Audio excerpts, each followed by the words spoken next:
Verso 5 comienza, pero tú sé sobrio en todo. Voy a quedarme con esa frase. Tú sé sobrio. Pablo está escribiendo a quién, hermanos? A Timoteo. Y aquí, como antecedente, usted debe de recordar que Pablo le está diciendo que tiene que hacer una labor. ¿Cuál es la labor? Timoteo se tenía que dedicar a vender naranjas. ¿Sí? No. ¿Cuál era la función? No. Vea, ustedes recuerden el pasaje y no nos perdamos, hermanos. Dice, te encarezco delante de Dios y del Señor Jesucristo, que juzgará a los vivos y a los muertos. Verso 1, en su manifestación del reino, que ¿qué? No le dice que cantes a Dios, no le dice que visites a los huérfanos, no le dice, y no estoy diciendo que no lo haga, pero su primordial labor y preocupación que Pablo estaba transfiriendo a Timoteo, porque acuérdense que hablamos de esto, hemos hablado desde el capítulo 3, y hablamos de 4 maneras comparativas. Hablamos de un maestro, ¿se acuerdan? Hablamos de un atleta, ¿se acuerdan? Hablamos de un labrador, ¿lo recuerdan? Todo esto vimos. Y hablamos inclusive de pasar como atleta. ¿Qué pasa, hermanos? ¿La qué? La estafeta. ¿Se acuerdan que vimos esto? Un peleador, ¿se acuerdan que también vimos? Son las 4 figuras que Pablo había manejado. Bueno, pues ahora le dice, tú sé sobrio en la labor que te encargué o que te encargo tanto. ¿Cuál es? Predicar la palabra. Todos tenemos esa obligación.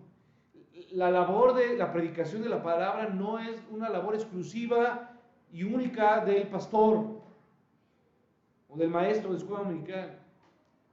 La predicación es obligación de usted con su vecino, sí, con ese vecino, con sus familiares, con la gente cercana, con la que pasa en la mañana. Usted tiene que hacer la labor de llevar la palabra de Dios.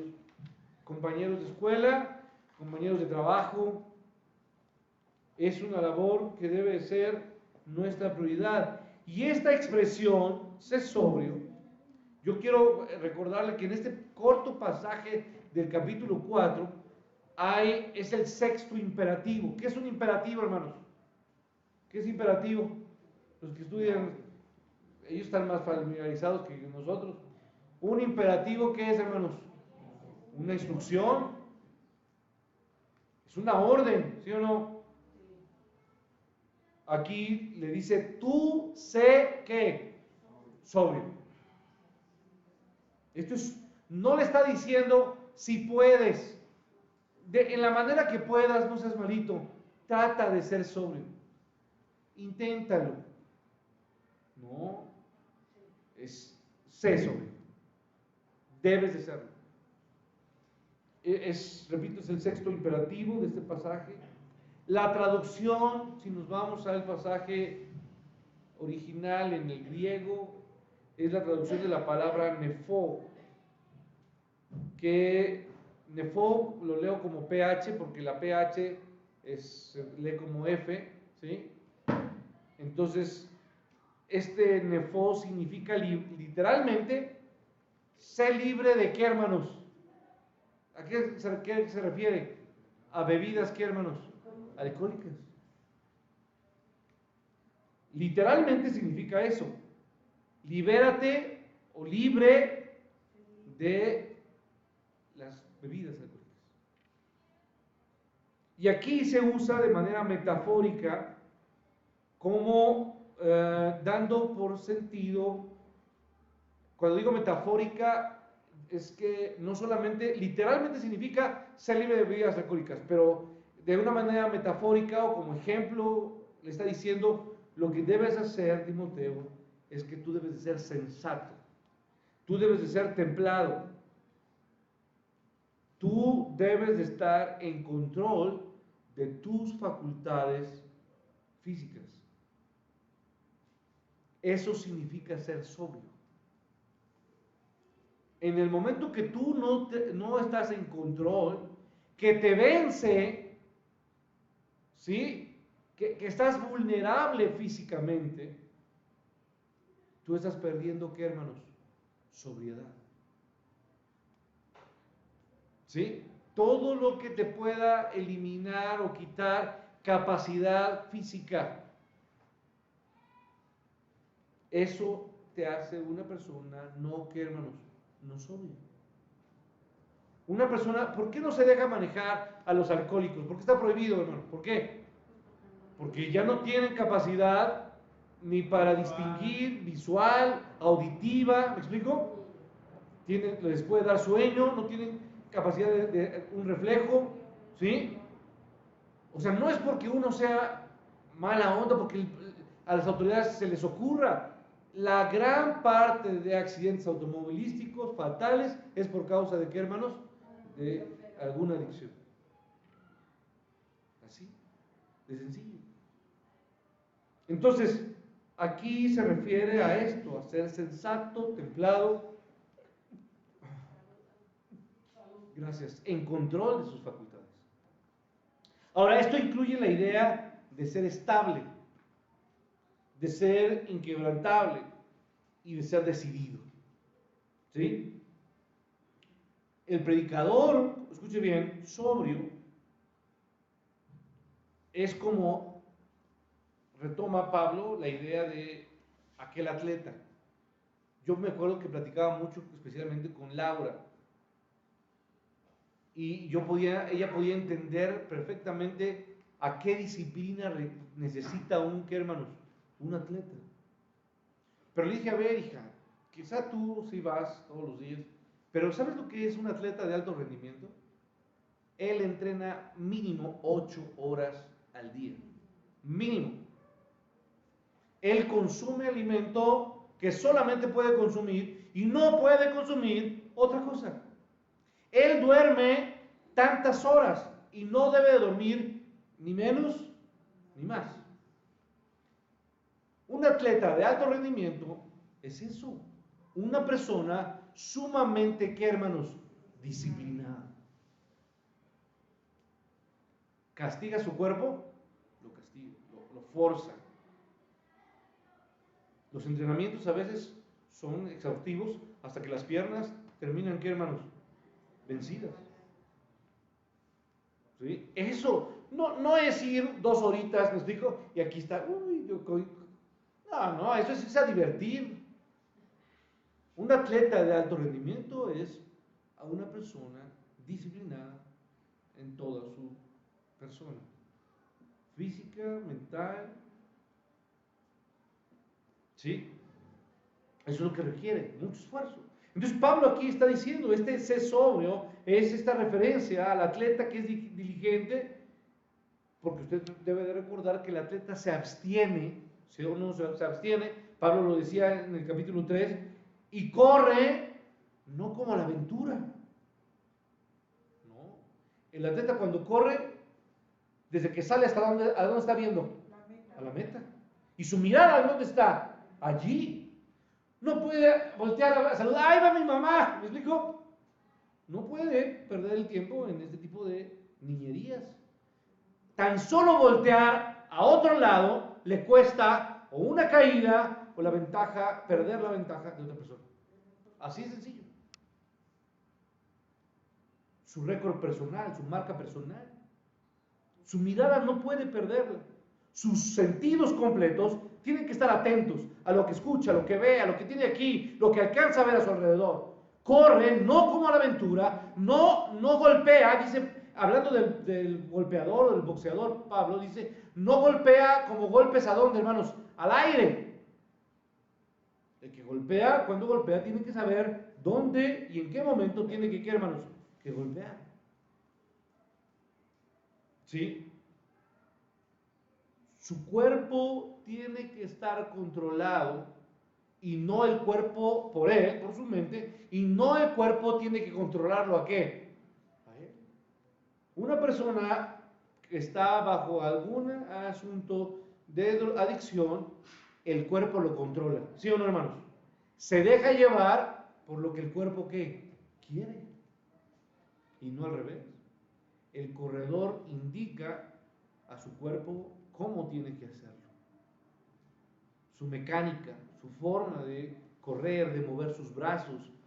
Todo esto viene de la mente. ¿Sí? Mire, vamos a ver un pasaje rápido. 1 Corintios 9, por favor, acompáñenme.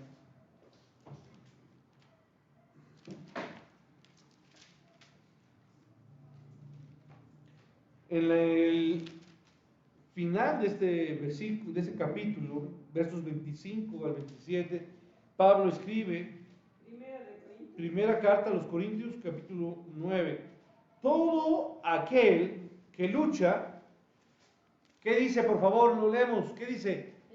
De todo que, hermanos, se abstienen. Ellos a la verdad, para recibir una corona, ¿qué, hermanos? Corruptible, pero nosotros una, ¿cómo, hermanos? Incorruptible. Así que yo de esta manera, ¿qué hago? Corro. No como la aventura, verso 26, no como la aventura de esta manera, peleo, no como quien golpea, ¿qué, hermanos? El aire. Verso 27, sino que golpeo mi, ¿qué, hermanos? Mi cuerpo, y lo pongo en, ¿qué, hermanos? En servidumbre, no sea que habiendo sido heraldo para otros, yo mismo venga a ser, ¿qué, hermanos? Eliminado.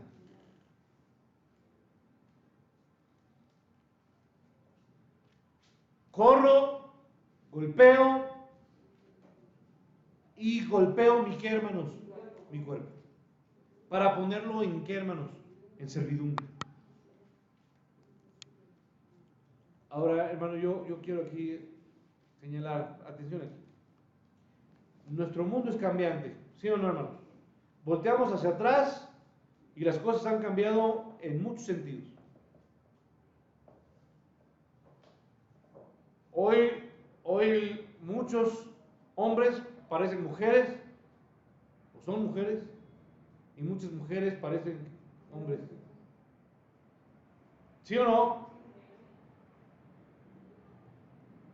Entre tantas y tantas cosas que vemos. De muchas formas. Desde la música, las cosas que vemos, el tipo de películas, el tipo de caricaturas. El tipo de caricaturas que usted veía de cascarrabias no se compara con las caricaturas que hoy muchos niños ven. ¿Sí? Hoy no hay tres cochinitos. No hay un cri-cri, ¿me explico? No, las canciones que escuchan nuestros niños no son esas canciones infantiles. No juegan a la víbora de la mar o cosas de esas nuestros niños. El tipo de videojuegos que juegan hoy nuestros niños es muy distinto a lo que yo jugué de los primeros videojuegos. ¿Sí? Repito, ellos ven sangre, sexo a una edad muy pequeña.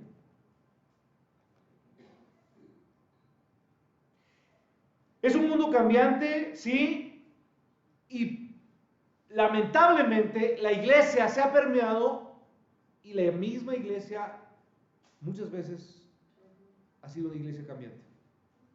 Pero lo más lamentable de todo es que el evangelio también se ha permeado de estos cambios. Y entonces, lo que tengo que yo sumar a esto, este evangelio que vemos hoy en muchas iglesias, lo que puedo yo referir no es un verdadero evangelio. Es una perversión del evangelio de Cristo. Hermanos, para mí es muy lamentable que iglesias o denominaciones que yo estimo en otros países como la denominación presbiteriana acepten ya a pastores homosexuales como pastores y ordenen como pastores a pastores alemanes. Cuando la iglesia presbiteriana para mí siempre fue una iglesia muy respetada. De los metodistas llevan años introduciendo homosexualismo. Hay movimientos de metodistas o que se llaman metodistas. Apenas en la Convención del Sur de Estados Unidos se ordenó a un pastor homosexual en una iglesia bautista y tuvo que ser la iglesia desconocida como parte de la iglesia bautista. Porque se dice es que tenemos que amar. Nosotros tenemos que amar a los pecadores, hermanos. Sí, pero los arrepentidos. A los arrepentidos. Porque usted es un pecador, hermano, y yo lo amo, entonces no. Pero yo confío que usted es un pecador arrepentido, ¿o no? No me escondan la cara porque como que se me están escondiendo. Entonces, ese es un asunto lamentable. Y eso sucedió no apenas unos años. Mire, Gálatas 1:7, vaya rápido porque no tengo mucho tiempo. Gálatas,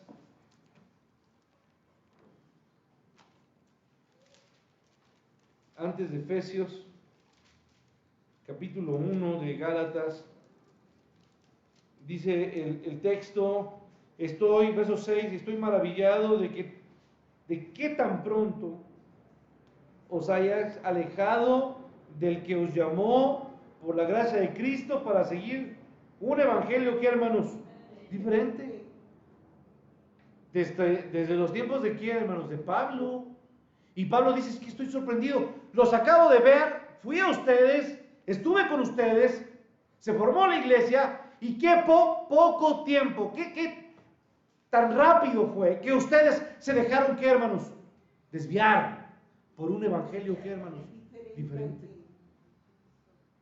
Y el verso 7, no que haya, y les corrige, a ver, no hay dos evangelios, no se confundan, no es que haya otro, sino que hay algunos que os perturban y quieren pervertir el evangelio de Cristo. Entonces no hay otro evangelio. Hay un solo evangelio, tenemos un solo Señor, un solo Salvador, una misma fe, un mismo espíritu. No hay otro. Porque el verdadero evangelio está siempre comprometido con la verdad. Y la verdad es incambiable, es inquebrantable. No hoy es verdad y mañana o con los tiempos o con las épocas cambia. ¿La verdad cambia, hermanos? No, la verdad es viva siempre y permanece.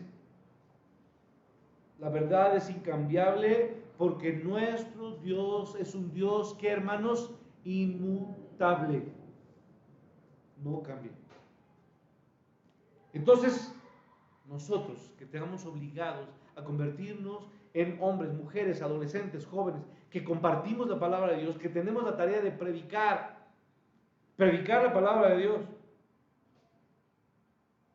Esa es nuestra obligación. Estamos comprometidos con eso. Y un predicador, un joven, un creyente, una mujer, una ama de casa o una persona, un hijo de Dios, de ninguna manera está buscando acomodarse a la moda o ser flexible y mucho menos tolerante. ¿No? ¿Sí? No se trata, como leíamos la semana pasada, de satisfacer, ¿qué, hermanos? Porque muchos teniendo comezón de ¿qué? De oír. Y entonces, hermanos, la gente, si quiere oír de una cosa, pues ahí háblenles de esa cosa. Porque como dicen, al pueblo hay que darle lo que el pueblo ¿qué? Lo que el pueblo quiere. Entonces, si quieren escuchar de eso, es como si yo les preguntara, hermanos, ¿de qué quieren que les hable el próximo domingo? ¿Qué tal si le hablamos de algo que usted quiera? Y entonces yo tengo que predicar de una sola cosa. ¿Y de qué es, hermanos? De la palabra de Dios. En el momento que yo, cualquier persona, venga aquí y se pare y comience a hablar de cosas que no tenga que ver con la palabra de Dios, en ese momento se le dice, muchas gracias y vamos. Porque la instrucción de Pablo a Timoteo fue que prediques, ¿qué, hermanos? La palabra. No otra cosa. Termino, hermanos. Entonces no debemos de buscarnos acomodar a la moda, ser flexibles, tolerantes, satisfacer el oído, agradar o darle a la gente lo que quiere escuchar, porque tenemos que agradar primeramente a quién, hermanos, a Dios antes que a los hombres. Vaya usted a la Biblia, 1 Tesalonicenses 2, verso 3 al 5, vamos a terminar con este pasaje.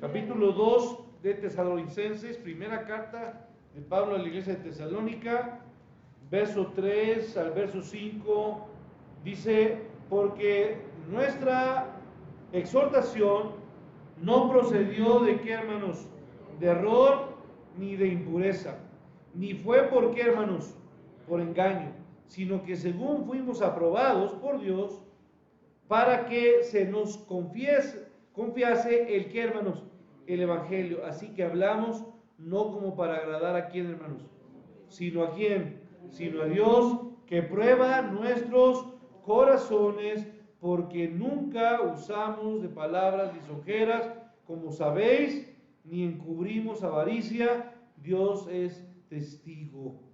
¿Sí? Eso es muy importante. Cuando Pablo se presentó ante el rey, ¿a qué rey habló Pablo? El rey Agripa. Pablo no llegó lisonjeando al rey, su majestad, no. Él le habló directamente de qué, hermanos? De la palabra. Y solamente. Entonces, usted tiene esta tarea y lo tenemos que hacer, y lo tenemos que hacer ya. Con amor, sí, pero confrontando el pecado, hermanos, confrontando. No podemos decir, hermanos, que nosotros amamos. No es asunto de criticar homosexuales, porque nosotros tenemos pecados también. Quizá usted no es un homosexual, pero usted tiene pecados. ¿Sí? Y no es peor un homosexual que un mentiroso, ¿o lo es? No lo es. Pero ellos son personas con necesidad como usted y como quién, como yo. Y necesitan un Salvador. Y tenemos que hacerlo.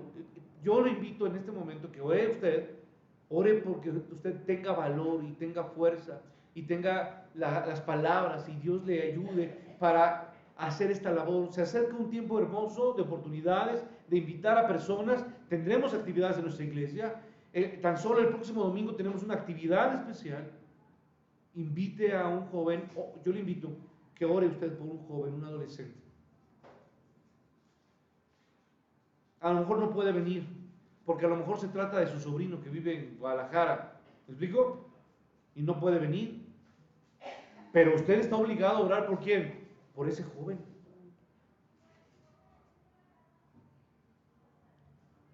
Tenemos que orar y predicar y hablar de una sola verdad, que es Cristo. Él es la verdad incambiable. Él es el verdadero, Él es el camino, Él es la verdad y Él es la vida. Hablemos de Cristo.